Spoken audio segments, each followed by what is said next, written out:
Christmas! Come on in and join us. We're making squares as a staff team. Hey, we're so glad you could join us. Merry Christmas! Guys, no food fights. I don't want to clean it up. There's so many nuts in here. What? I mean, do you have any allergies? Oh, in the recipe. It's the recipe. Bettina, do you guys have any special Christmas traditions? Actually, Sheila, we string up lights all over the house and we watch the Muppet Christmas Carol. Oh, that's so fun. We always on Christmas Eve give our kids pajamas and a board game. I mean, unless they ask you, and then I have no idea what you're talking about. Maybe they won't get Christmas pajamas. Similarly to that, on Christmas Eve, we always get ornaments, though, that our parents traveled somewhere and brought back for us. So it's always fun to see where they thought of us and got us something. Oh, that's nice. And then, on Christmas morning, we always read a different version of the Christmas story. We might negotiate a little bit which one we're going to read, right? That's good. We always find that. You know what's really struck me lately about the Christmas story is just the humility that God showed when he came to earth. Yeah, and like being born as a baby instead of a king. Yeah, and in a feeding trough instead of a palace. And to choose poverty, to choose to be part of a family that would have to move from the Syrian province of Bethlehem to Egypt as refugees. Yeah. I mean, the plight of refugees is so challenging. Yeah. I mean, he's God of the universe and he let his parents change his diapers. Yeah. Wow. And he was the oldest kid to a single mom. Yeah, I mean, it kind of makes sense, though. Like, he spent his whole life serving others, even as a kid. Yeah. You know, I love how Philippians 2, verse 6 to 8 puts it. It says that, who being in very nature God and did not consider equality with God something to be used to his own advantage. Rather, he humbled himself into the very nature of a servant in human likeness. And being found in the form of a man, he humbled himself by being obedient to death, even death on the cross. Humility is attractive in other people, isn't it? I mean, we love to be around great people who are genuinely humble. We say things like, you would never know she was a millionaire. She's so down to earth. Or he has like 4 degrees, but he talks like a normal person. He isn't trying to impress anyone. He has like 11 members of his family in the NHL, but he doesn't ever feel a need to tell everyone. She literally runs that place, but always gives the credit to her staff. These kind of people are fun to be around, aren't they? Because humility is attractive in others. James, the brother of Jesus, said it this way. God feels the same way about us. He said in James 4:6, he gives grace generously. As the scriptures say, God opposes the proud, but gives grace to the humble. We kind of oppose the proud too, don't we? We kind of feel like we want to distance ourselves from them because we don't want to listen to them brag. I mean, we're more likely to help someone who's humble or has a humble request than someone who is demanding and prideful. I mean, we even have names for people like this. And people who give themselves away to others are the most inspiring people, aren't they? I mean, Ricky and Karen Sanchez in Thailand that our team went to visit, I mean, they incredibly inspired us as they give their life away to AIDS orphans in Thailand. Or what about Jeff and Terry Mazik, who moved from Barhaven in our own community, who had built a home here and lived in the lavish luxury of Canadian homes and the beauty of it. And then they chose to move to South Africa to help in an impoverished community, raise a generation of young people to make a difference in their nation. I mean, they inspire us, don't they? I mean, that is the Christmas story. Jesus coming from the beauty and wonder of heaven to earth, to a stable, in a manger, then as a refugee, eventually becoming the oldest son of a single mom and giving his whole life away for the benefit of others. and eventually dying for all of us. It's inspiring, isn't it?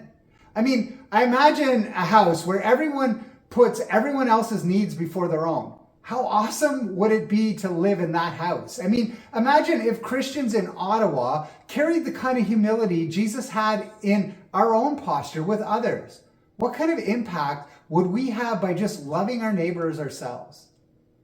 Jesus invites us to this other-centered love at Christmas, but it requires humility. I mean, great humility. Not putting ourselves first all the time. I mean, imagine if this New Year's resolutions for all of us weren't about self-improvement, but about the way that we treat other people in our homes, in our community, in our workplaces. What would it look like to make our resolutions about how we treat other people? I want to challenge all of us with just one thing Jesus said. Not just the disciples or the crowd, but to all of us that want to say we're Christians, that we're followers of Jesus, that we're celebrating the reason for the season at Christmas. Jesus said in Mark 8:34 to 35 and 36, then he called the crowd to him along with his disciples and said, if anyone comes after me, he must deny himself. She must deny herself and take up his or her cross and follow me. For whoever wants to lose their life for me and for the gospel will save it. Let's break that down. Look, if anyone would come after me, he starts. In other words, if anyone wants to say they're a Christian, a follower of Jesus, if anyone wants to come after me, she or he must deny themselves. Now wait, Jesus, you don't mean that. I mean, don't you mean get blessed, have a happy life, get everything I want in life because I follow you? Don't you mean like get everything I want at Christmas? No, Jesus says. They must deny themselves. They must give up what they want, hold it loosely, be open to sharing and giving and not making life about themselves, but deny themselves. He continues, they must deny themselves and take up their cross and follow me. Which kind of seems obvious at first, right? I mean, if you want to be his followers, you have to follow him. But his original audience, they didn't skip over this take up your cross bit. They knew what this meant. I mean, they knew what crucifixion was all about. And it meant losing their independence, their ability to choose for themselves, their autonomy was gone, and they were giving it up to the Roman guard that was making them carry their cross. I mean, they weren't calling the shots anymore. They weren't in control of themselves anymore. It wasn't about them. It wasn't what they wanted. It was like Jesus was saying, look, if you want to follow me, you have to allow me to call the shots. I mean, it was like Jesus' choice himself, the way he modeled it for us to come as a baby at Christmas, dependent on Mary and Joseph, to actually allow human parents to care for him as a human baby. And then this is where we get into the reason for Christmas, of Jesus coming from heaven to earth, of giving up everything for us. Jesus continues in verse 35, for whoever, I mean everyone, not just some people, but all people, those people we like and the people that we don't like, and the people, if we're honest, we find hard to deal with. For whoever, he says, for whoever wants to save their life. Well, that sounds better, doesn't it? I mean, I want to save my life. You probably want to save your life. You want a good life, a better life. Whoever wants to save their life will lose it. Wait, what? Jesus will lose it? The original word here in Greek is apolloumi, which means to destroy, to abolish, to put to an end, to ruin, to render useless, to be totally ruined and destroyed. I mean, sign me up, right? I mean, Jesus is saying this is the principle of cause and effect, of sowing and reaping. If you try to save your life, you're going to ruin it. You'll destroy it. It's not about physical life and death that he's talking about. It's talking about really living life or missing the point of life. We have all watched people live life for themselves, who made their life about themselves, who do things selfishly and for their own benefit. People who live for me, who are only about self-improvement, betterment, doing better for themselves, getting more money, more power, more education, making life better for themselves. And I mean, I'm not saying there's anything wrong with wanting a better life for you or your family. Don't misunderstand me here. But someone who lives life as if this is the point of life is missing the point. They're ruining their life by trying to hold on to it and to control everything. I mean, I've noticed that people who live for themselves try to control everything and then blame others when they're unhappy or things don't work out the way they wanted. They're missing the point in making life about themselves.